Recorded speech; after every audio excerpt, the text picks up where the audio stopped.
কিন্তু কিন্তু আল্লাহ পাক লাইলাতুল বরাতের রাতে এত পরিমাণে বান্দার জীবনের গুনাহ মাফ করে দেন, ওইটা আমি জিবরাইল আমার দ্বারা গোনা সম্ভব নাই। জোরে বলো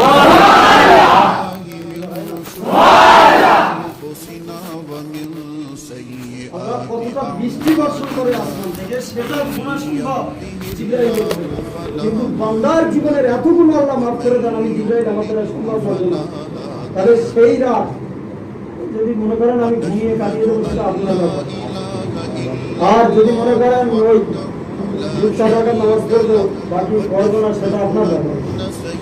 তবে হ্যাঁ, আপনার শরীর যতক্ষণ চায় ফরজ নামাজ পড়বেন না, শুধু আজকের নামাজ পড়ে হাঁটু কপাল সব ব্যথা করে ফেলবেন, কতক্ষণ ফায়দা হবে।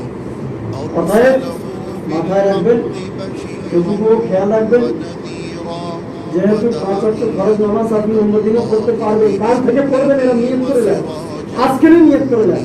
কিন্তু এইরকম লাইলাতুল বরাত আপনি প্রত্যেক দিন পাবেন, কারণ আপনি যদি 40 বছর বাঁচেন তো আপনি 40টা লাইলাতুল বরাত পাবেন, আপনার নসিবে থাকবে। অতএব সেই দিকে খেয়াল রেখে আজকে রাতটা অন্তত ঘুমাবেন না।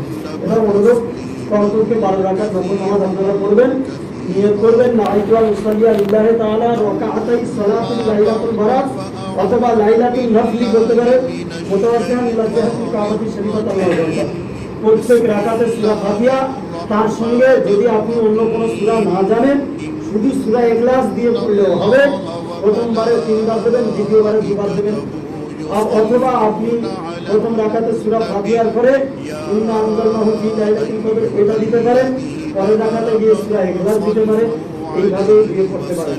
দিয়ে প্রত্যেক 2 রাকাত নামাজের পরে পরে সালাম ফিরিয়ে 4 রাকাত যখন হবে আপনি 100 বার করে দরুদ শরীফ পাঠ করতে পারেন, করে একটা মুনাজাত করবেন, আবার 4 রাকাতের পরে 100 বার দরুদ শরীফ করে আবার একটা মুনাজাত করবেন।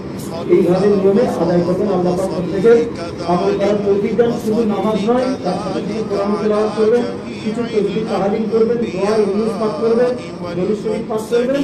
আল্লাহ পাক যেন আমাদের তৌফিক দেন।